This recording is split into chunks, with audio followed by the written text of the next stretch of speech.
Welcome back into KSL NewsRadio and KSLSports.com. BYU football getting ready to take on the Iowa State Cyclones this week. And joining me is BYU offensive lineman Bruce Mitchell. And Bruce, it felt like that win over Utah, dare I say, maybe it was your best game of your BYU career. Would you agree with that?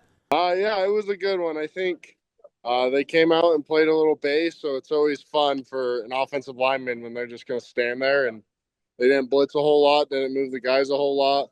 So I definitely played one of my better games, but hopefully I have some better ones later on in this year. No question. And do you think part of it was just maybe Utah, again, staying in that base and not throwing any, do you feel like they didn't throw anything exotic at you guys?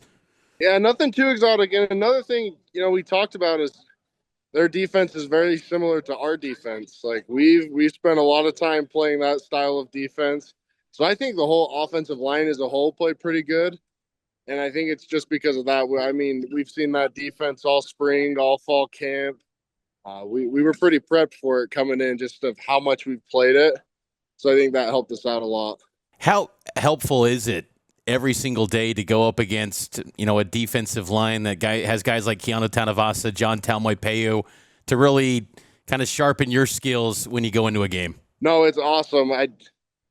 It was almost tough this fall. They made it tough on us all fall camp, and then you go out there and you're playing some of these other guys, and you're like, oh, these D tackles aren't quite as heavy as what I've been going against all fall camp. So I hopefully they can say the same about us as an offensive line. I think iron sharpens iron, and when you're playing against some of the best in the country, it makes you better because you just got to elevate your game. Tuesdays are typically bloody Tuesdays. What was today like? Um, you know, a decent amount of walkthrough for a Tuesday. It is usually a bloody Tuesday. Iowa runs a 3-3-5, kind of a different style of defense than we're used to seeing. So we're walking through quite a few things, how we're going to block them. And I don't know much about the coverages. I just worry about the box and who we're blocking. But yeah, it was a little less intense than your normal Tuesday, but I think that's just because we got to get everybody healthy after the tough physical game, as well as learn how to go against this defense. Is that something you think by design from the coaching staff and the players' kind of mindset after a physical football game against Utah? Staying at peak performance so you don't have any setback like this team did a year ago, falling to Kansas after the win over Utah.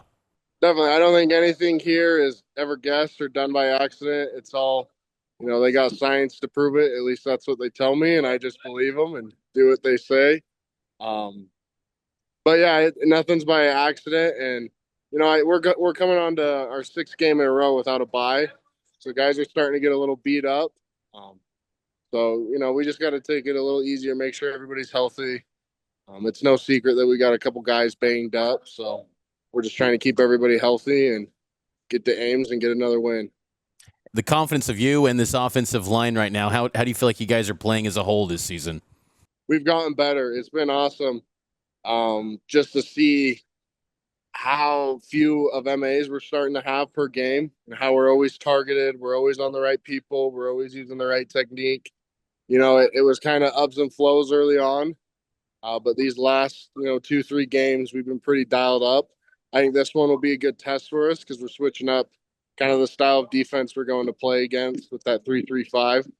But no, we're getting a lot better week by week, which is something you want as an offensive line. You want to be better in December than you were in August, and so far we're on that trend. I'm curious, Bruce, with you being the center, again, talk with Bruce Mitchell here on KSL Sports. Does it throw you off at all when you see kind of, I don't want to say revolving door, but there's a lot of rotation at guard.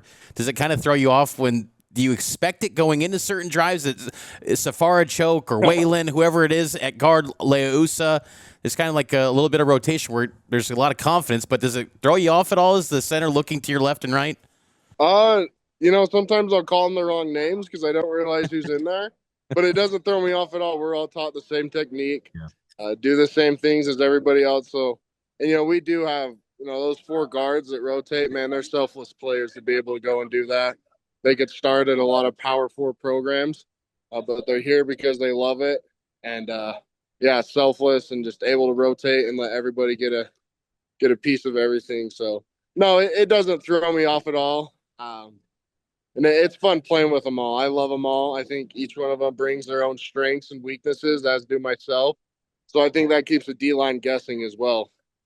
How fun was it So to no, see? How fun was it to see Bear Bachmeyer after the win over Utah? Waylon posted on social media his his little rap beat for Sonny Mocassini. Are we going to see yeah. more raps from Bear if you guys keep piling up wins? I don't know. Maybe we'll have to get a video camera on him more often, I guess. But no, Bear's such an awesome kid. It's crazy that he's 19 and so poised, but then at the end of the day, sometimes some things he does, I'm like, okay, that is a 19-year-old kid surrounded by a bunch of 24-year-olds. But no, he's awesome. Such a good locker room guy. He's a great leader for this team as well in this offense, and he's just a ball player. You can see in how he plays that he just wants to go out there and win. How comfortable and chemistry wise have you evolved with Bear throughout this season? That's great. I mean, I feel really comfortable with Bear. So does everybody else in the huddle. Oh, he's over here. He's waving to me. Mitch. But no, Bear's an awesome guy. We got a great chemistry with him. And like I said, I remember it was the Arizona game. I kept smiling at him, trying to make it light and things. And he was just laser focused, nothing but win. So that's something you got to love about him. And yeah, great chemistry with Bear. And yeah. Last thing for you, Bruce, and appreciate the time. Your thoughts on, I know you brought up Iowa State, but how much do you enjoy going on the road with your teammates? Who's your roommate, and how much do you enjoy these road opportunities? So, I mean, that's one of those things when I think back on, like, obviously I still got another season in this year, but man, you're gonna miss those road trips. It's so fun going with your buddies to the hotels and just spending, however long it is with there. We play a lot of Clash Royale with each other, which is always fun. Um, my roommate's Andrew Gentry, which I appreciate. He's not a snorer, so we can both get good rest.